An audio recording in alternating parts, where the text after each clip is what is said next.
Hippolytus and Phaedra.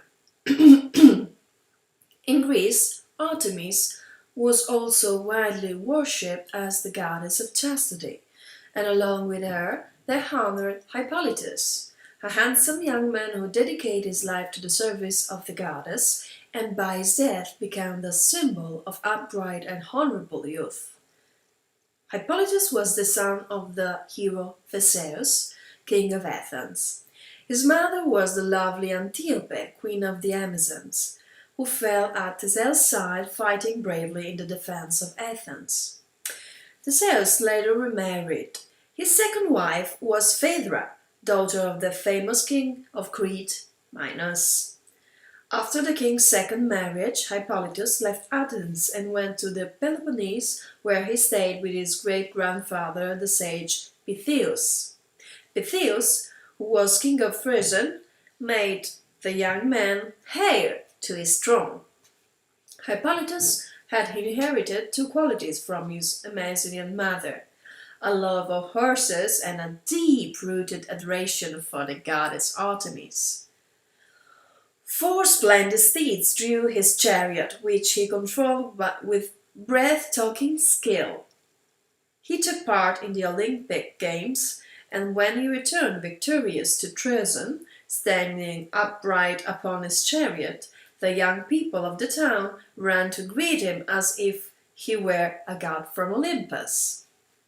Yet far more important in the young man's life was the worship of goddess Artemis as the symbol of the purity of youth. He spent the greater part of his time in the goddess' sacred grove, and he had become the dearest person in the world to her. The son of Theseus was the only mortal the goddess would meet and speak to. Together they hunted deer and wild boar. Together they drank crystal-clear water from shady springs, and together they rode in company, side by side. Artemis' love for Hippolytus was deep, chaste, and sincere. Sisterly, his love for the goddess was filled with respect, worship, and purity. However, Aphrodite, the goddess of love, felt insulted by the fervor Hippolytus showed in his worship of Artemis. She could not bear to see him pass her statue without even stopping to beg a favor or to lay an offering to her feet. "What right," she cried, "has he to ride at her side day after day? Mortals were created to worship all the gods of Olympus and not just one alone." And with these words, she waited for a chance to strike. Now one day, Hippolytus went to Athens and to attend a religious ceremony at his father's palace. Aphrodite knew that there would be his stepmother Phaedra, and that this woman would be the most suitable person to use a tool to bring about a young man's destruction. One shaft from the bow of her winged son, Eros, was all Aphrodite needed to make Phaedra forget her love for her husband and feel passionate longing for the noble youth. Sure enough, when the queen of Athens set eyes upon the light figure of Hippolytus, her heart beat faster. Alarmed by her feelings, she tried to bring herself to her senses and think of the harm she would do to her husband, but it was impossible to listen to the voice of reason. The most she could do was to prevent herself from speaking to Hippolytus. Once the young man had left, Phaedra could find no peace. She was unable to sleep or eat, and became thin and pale. She was so thrilled with love. One day, impatient to see Hippolytus again, she went to Thracian. There she hid in the temple of Aphrodite, or the temple of the secret watcher, as it has been called ever since. From her hiding place, she could see the young man in the distance, and as he performed gymnastics, but she dared not show herself, and returned to Athens as secretly as she had come. A few days later, the great feast of the Panathenian procession took place, and Hippolytus, Phaedra, and Theseus found themselves in Athens once more. Throughout the festival, Phaedra felt her heart beating wildly, for the young man was standing close beside her. When the ceremony was over, she hurried straight up to the palace, hoping that there she might find some peace of mind. But as soon as she reached the terrace, she found her eyes sweeping the crowd for a glimpse of the fair young man. While she was watching, a splendid black horse was led forward. It was unbroken, and no one had yet succeeded in mounting its back. With his brilliant skill, Hippolytus seized the horse by his halter and bounded upward its flanks. The creature responded to its rider's will instantly, and reared upward superbly upon its hind legs, whilst all the onlookers marvelled at the handsome and courageous young man who tamed the proud stallion. With bated breath, Phaedra followed the scene from the palace walls, and when everything was over, she found Hippolytus alone. She decided that she must unburden herself once and for all. "Stay in Athens, Hippolytus," she begged him. "I don't want Theseus any longer. It was he who abandoned my sister Ariadne on Naxos. It was because of him that your mother was killed. He may even kill me. You must take revenge, Hippolytus. The goddess Aphrodite is on your side. Become the king of Athens, and I will be your devoted wife and queen." How little Phaedra knew of Hippolytus! How could such a sick idea find a place in her heart as pure as his? Betray his father, and it was fool, the renewed hero Theseus, whom even the gods admired for his brave and noble deeds. Betray Artemis, the eagle-eyed huntress to whom he dedicated all his life long, as if he could perform such a deed. Hippolytus fixed Phaedra with a gaze of such cold contempt that her heart quailed, and then he hurled the words in her face. "Never! Shame on you!" With a strangled cry of despair, Phaedra buried her face in her hands and ran to herself in the next room, whilst Hippolytus stood thinking only of his father and pitying within all the power of his soul. "Chryseus," he swore at last, "I give my oath, and I shall never tell my father what I know. Let her see for herself the injury she was ready to do to him." Phaedra realized, of course, what a terrible thing she had done, but she lacked the will to undo the harm. The one evil they pushed her to one another 3 times more terrible. "Never! Shame on you!" she ached, his stinking words. "But if I am lost, then you shall be dragged down with me." Then she tore her clothes, dug her nails into her arms and neck, threw her hair into disorder, and bustled for the room. "Help! Help!" she cried. In broken phrases, punctuated by sobs, she laid in the blame of the innocent youth. She then shut herself in her room and once more wrote a letter to Theseus, treacherously accusing Hippolytus of the crime she had herself committed. Then, pinning the note to her robe, she hung herself from the crossbeam of the door and brought her life to a miserable close. The frightful news soon reached Theseus. When he saw his wife's body and read the letter, he stood as if transfixed. He could not bring himself to believe the sight before him and the words he read.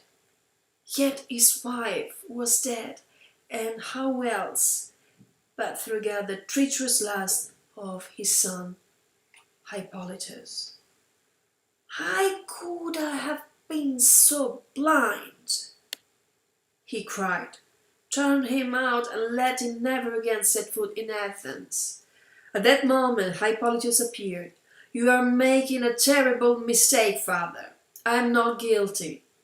You hypocrite! You swore a vow of chastity to the goddess Artemis, and now you betray her, your father and your stepmother. It was you who killed her. Murderer! Get out and never set eyes on me again. Hippolytus did not wish to speak out, for he had sworn never to lay the blame of Phaedra. For this reason he decided to swear a solemn oath. Listen, father, I swear to Zeus that I will disappear without name or glory, without motherland and without home, pursued by gods and men, if I am able. And when I die, may my body lie unburied, my bones picked clean by birds of prey. I can say no more. Oh, ye gods, what a shameless liar! There's the body, there's the letter. Everything betrays you, ungrateful beast. Leave! I cannot bear the sight of you. Rather than reveal the truth, Hippolytus chose to leave. He ran straight to his horses, harnessed them to the chariot, and seizing the reins galloped off down the road towards the Peloponnese. As soon as he had left, Theseus again overflowed with anger. "O father Poseidon, ruler of the seas," he cried, "you promised me 3 wishes, now I beg for one of them. Do not let Hippolytus reach Troezen." "Why, Theseus, why? Why did you act in haste? Why did you not look more closely? Why did you turn to others for advice instead of acting in the heat of the moment? Blinded by your wrath, you took the rash decision and hurled the curse which brought death upon your son. And as for you, unlucky Hippolytus, your fate is sealed. You will never again ride victorious to Troezen, and the longing maidens will set eyes on you no more. You will never again run at Artemis' side in the cool meadows, and never so much as offer another rose to the goddess you adored, for now death lies in wait you upon your road." Unaware of the fate which awaited him, Hippolytus was now striking the Cyronian rocks, spanning along the rough and narrow roads that leads to Corinth, between the mountain and the sea. Through his heart, he was bursting with grief. He guided his chariot with a sure hand over the winding, rock-strewn way. Then, all of a sudden, a huge wave disgorged upon the shore and monstrous bow which bellowed hideous as northern water from his nostrils. He started horses, bolted and dragged the chariot toward the cliff's edge. Had anyone but Hippolytus been at the reins, they would have tumbled headlong to the rocky shore below. But there was not a charioteer in the world who could match Hippolytus. Heaving upon the reins, he arched his body back like a Norseman and achieved the impossible feat of forcing the bolting horses back upon the road. Pursued by the roaring bull, the horses dragged the chariot along the breakneck speed. Yet Hippolytus held them on their course, avoiding death by a hair's breadth every instant. In no time they had left the Cyronian rocks behind them, and were galloping madly towards the Isthmus of Corinth, with the bull still in pursuit. And here the end came. Although Poseidon's monster had failed to dash Hippolytus against the rocks, an old gnarled olive tree proved the final cause of his disaster. A harness bell streaming and a wing caught on a dry branch, and in a second all was over. The horses were hurled into the air, the sturdy chariot was dashed to pieces against the balsa, and Hippolytus, tangled in the reins, was dashed over the stones and wounded mortally. As he lay dying, the goddess Artemis appeared upon her chariot, bringing with her his father, Theseus.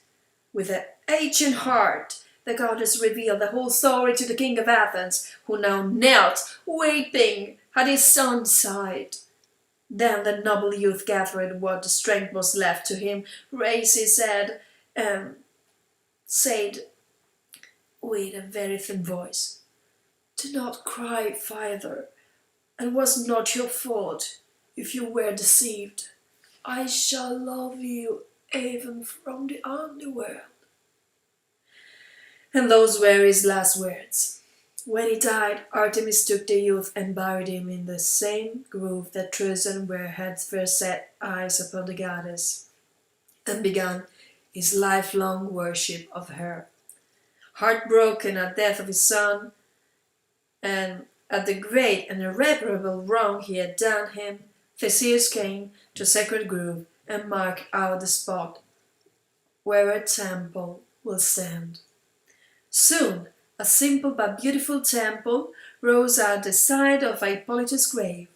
Here the young man was worshipped as a god, and all the young men and maidens of Trojan brought a lock of their hair before their wedding, and offered it to Theseus, who had been so unjustly sacrificed.